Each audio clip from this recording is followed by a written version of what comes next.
الرحمن الرحیم مالکی یوم الدین ایاک نعبد و ایاک نستعین اہدنا الصراط المستقیم. ترجمہ کیا ہے، توجہ کیجیے گا. اہدنا الصراط المستقیم کا ترجمہ کیا کہ بتلا دیجئے ہم کو رستہ سیدھا. ترجمہ سمجھ میں آیا؟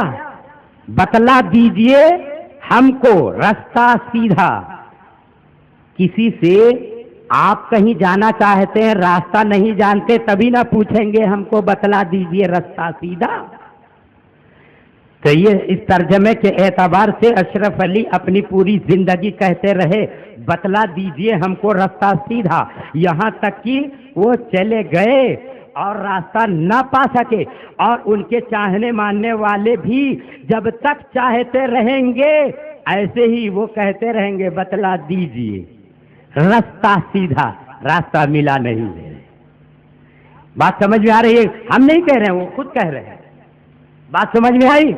اب اگر بات سمجھ میں آئی ہے تو ذرا درود شریف پڑھیے. اللہم صلی علی سیدنا مولانا محمد معدن الجود والکرم وآلہ وبارک وسلم صلاۃ و سلاما علیک یا رسول اللہ، صلاۃ و سلاما علیک یا حبیب اللہ. انہوں نے اپنی تقریر میں بیان کیا ہے، کیا بیان کیا ہے؟ بیان کیا ہے کہ رسول صلی اللہ تعالی علیہ وسلم کو غیب کا علم نہیں، اولیاء کو غیب کا علم نہیں. ہم نے بڑے غور سے سنا کہ دیکھیں یہ تعریف کیا کرتے، تو انہوں نے تعریف یہ کی ہے، مثال سے ایک سمجھایا اور دوسرے تعریف بھی کیا. مثال سے یہ بتایا کہ ہمارے پیچھے کیا ہو رہا ہے ہم نہیں دیکھتے. مثلا ہمارے پیچھے کیا ہو رہا ہے ہم نہیں دیکھتے. ظاہر بات ہے ان کے پیچھے ہوتا ہی رہتا مسجدوں میں، یہ ہم نہیں کہتے ہیں. بخاری شریف اٹھاؤ، جلد نمبر 2 ہے، صفحہ نمبر 1024 ہے. اعزاز رسول دیکھو، مصطفیٰ کا معجزہ دیکھو، ان کی علامتیں جن حدیثوں میں بتائی گئی وہ حدیثیں بخاری شریف کے صفحہ نمبر 24 میں ہے. یہ بھی 24 ان کی پہچان کی حدیثیں بھی بخاری شریف کے صفحہ نمبر 1024 میں اور 624 میں دیکھ لینا صبح جا کر. سيخرج قوم في آخر الزمان حداث الأسنان سفهاء الأعلام يحسنون القيل ويسيئون الفعل يقرؤون القرآن ولا يجاوز حناجرهم. کیا ہے حدیث؟ میرے سرکار بتاتے ہیں کہ آخر زمانے میں، اس حدیث کے راوی حضرت علی ہیں، حضرت علی فرماتے ہیں کہ اگر آسمان سے ایسے نیچے مجھے گرا دیا جائے یہ تو آسان ہے، مگر رسول اللہ پر جھوٹ باندھوں یہ میرے اوپر آسان ہے. واہ واہ واہ واہ. فرماتے ہیں کہ میرے سرکار نے فرمایا آخر زمانے میں کچھ نو عمر بیوقوف ٹائپ کے لوگ نکلیں گے، باتیں میٹھی میٹھی کریں گے، کام برے برے کریں گے. یہ حدیث ہے. اب آپ سنو اور دیکھو مسجدوں میں کیا ہو رہا ہے. پیاز یہ کاٹ رہے ہیں، لہسن یہ کاٹ رہے ہیں، بریانی مسجد میں یہ پکا رہے ہیں، مٹی کا تیل مسجد میں یہ جلا رہے ہیں، اور مسجد میں ایک دوسرے سے خلط ملط کے ساتھ یہ سو رہے ہیں. شادی کرتے ہیں، بیوی کو گھر پہ چھوڑتے ہیں، کس کے حوالے کرتے ہیں یہ جانتے ہیں، مگر چلا کے یہ حوالے ہوتے ہیں. باتیں یہ بالکل واضح ہیں، اتنی موٹی موٹی باتیں. اب سنو، انہوں نے کہا کہ علم غیب کیا ہے، تو مثال سے سمجھیے کہ ہمارے پیچھے کیا ہو رہا ہے ہم نہیں دیکھتے. اگر بن بتائے خبر ہو جائے کہ پیچھے کیا ہو رہا ہے تو علم غیب ہے. بات سمجھ میں آ گئی؟ یہ تعریف کس نے کی ہے؟ ہم نے نہیں کی ہے، انہوں نے کی ہے کہ ہمارے پیچھے کیا ہو رہا ہے ہم نہیں دیکھتے. اگر بن بتائے خبر ہو جائے کہ پیچھے کیا ہو رہا ہے تو علم غیب ہے. پھر آگے بڑھ کر کہا علم غیب وہ ہے جو بن بتائے ہو جائے. اول تو ہمارا اس پر ان سے سوال ہے کہ قرآن کی کسی آیت سے اگر آپ نے یہ تعریف کی ہے تو وہ بتائیے.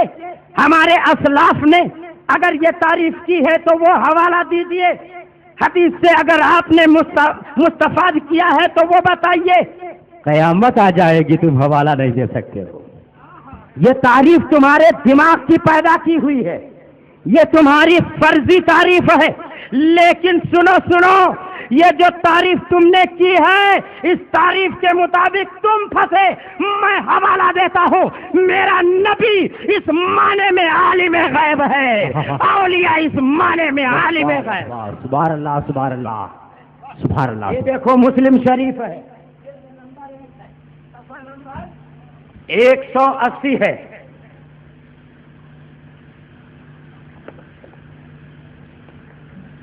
مسلم شریف حدیث ہم کو زبانی یاد ہے, لیکن میں یہ چاہتا ہوں میرے پیارو کہ یہ حدیث کی کتاب اپنی آنکھ سے دیکھ لو. مسلم شریف ہے, صحاح ستہ میں یہ دوسرے نمبر کی یہ کتاب ہے. اس کی بڑی شان ہے.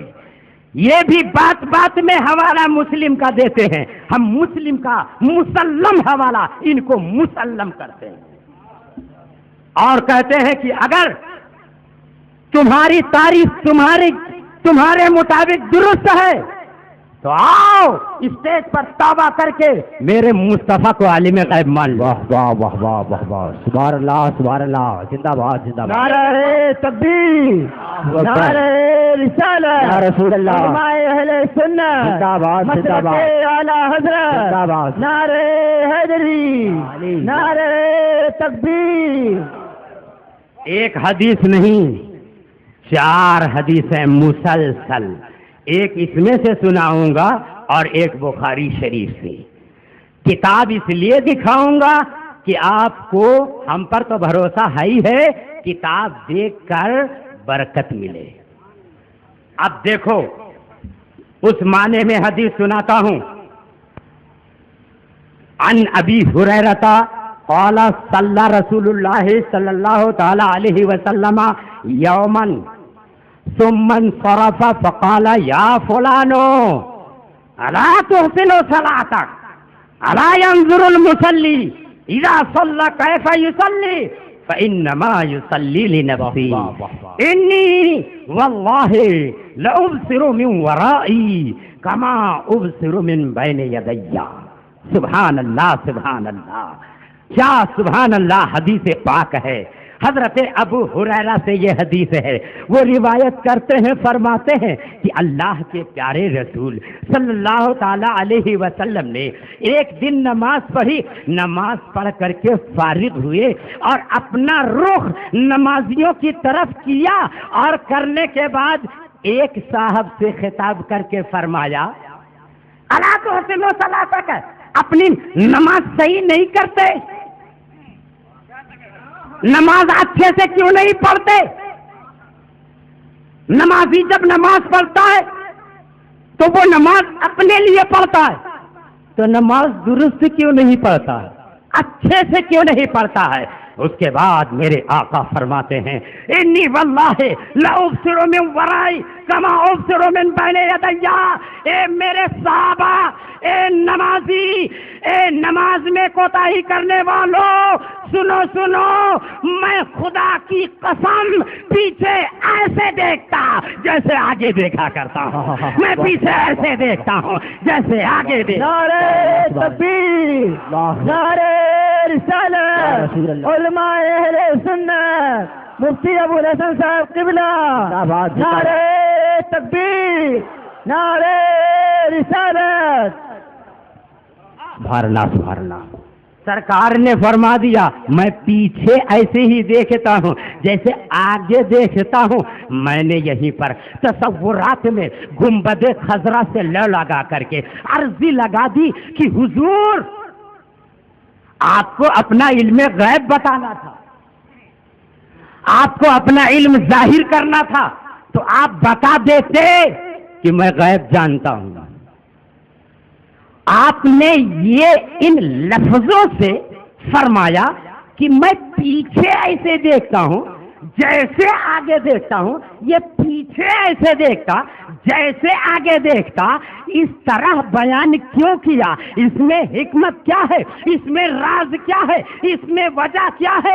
تو سنو گنبد خضرا کی طرف سے جواب آیا اور میرا ذہن روشن ہوا، مجھے یہ جواب ملا کہ مدنی تاجدار صلی اللہ تعالی علیہ وسلم 1400 سال پہلے اپنی نظر سے دیکھ رہے تھے اور آج بھی جان رہے ہیں کہ 14ویں صدی میں 13ویں صدی میں ایسے لوگ پیدا ہوں گے جو میرے پیچھے کے علم کا انکار کریں، لہذا یہی کر دو میں پیچھے ایسے دیکھتا جیسے آگے دیکھتا ہوں۔ واہ واہ واہ، سبحان اللہ سبحان اللہ۔ میرے نبی کے علم کا انکار کرنے والوں، میرے نبی نے یہ بنا پیچھے ایسے دیکھتا، اور اس نے تعریف کیا کہ پیچھے کیا ہو رہا ہے نہیں جانتے، اگر بن بتائے بس جان لے تو علم غیب ہے۔ میں اس مولوی کو چیلنج کرتا ہوں، اگر تیرے پاس کچھ بھی سمجھ ہے تو اس حدیث کے اوپر غور کر لے اور مجھے بتا کہ جب میرے نبی نے فرمایا تھا انی واللہ لأبصر من ورائی کما ابصر من بین یدی، اس وقت کب حضرت جبریل حاضر ہوئے تھے اور بتا رہے تھے کہ یہ نمازی گڑبڑ کر رہے ہیں، نمازی نماز ادا کرنے میں کمی کر رہے ہیں، یہاں پر سدرہ کے مکی کی آمد بتاؤ، یہاں پر جبریل کے آنے کی بات بتاؤ، یا تو اللہ کی طرف سے ہونے والی وہی بتاؤ۔ تمہارے پاس کہاں دلیل ہے؟ اور سنو تم نے کہا دیوار کے پیچھے، یہ بھی سنیے گا، کہتے ہیں کیا دیوار کے پیچھے کا علم نہیں؟ میں حیرت میں ڈوب گیا اس حدیث کو پڑھنے کے بعد۔ اسی کے بعد میں ہے صفحہ نمبر 180، میرے آقا صلی اللہ تعالی علیہ وسلم خاص وہ حدیث بھی ارشاد فرماتے ہیں، اور من وراء جداری، اور اس کے ساتھ ساتھ دوسری حدیث میں یہ بھی فرماتے ہیں کہ انی لاراکم من بعدی، اور ربما قال من بعد ظہری اذا رکعتم وسجدتم۔ قید دیکھیے، میرے نبی فرماتے ہیں کہ میں تم کو اپنی پیٹھ کے پیچھے سے دیکھتا ہوں۔ پیٹھ کا لفظ انہوں نے ہی کہا تھا میرے پیچھے، یا پیچھے کا علم نہیں یہ کہا کرتے ہیں، میرے نبی نے انہی لفظوں میں ارشاد فرما دیا۔ سبحان اللہ سبحان اللہ، بات کھل گئی۔ یہ مسلم شریف کی حدیث ہے۔ اب میں بخاری شریف کی بھی سنا دوں، ذرا دونوں ہاتھ اٹھا کر کے کہیے سبحان اللہ سبحان اللہ سبحان اللہ۔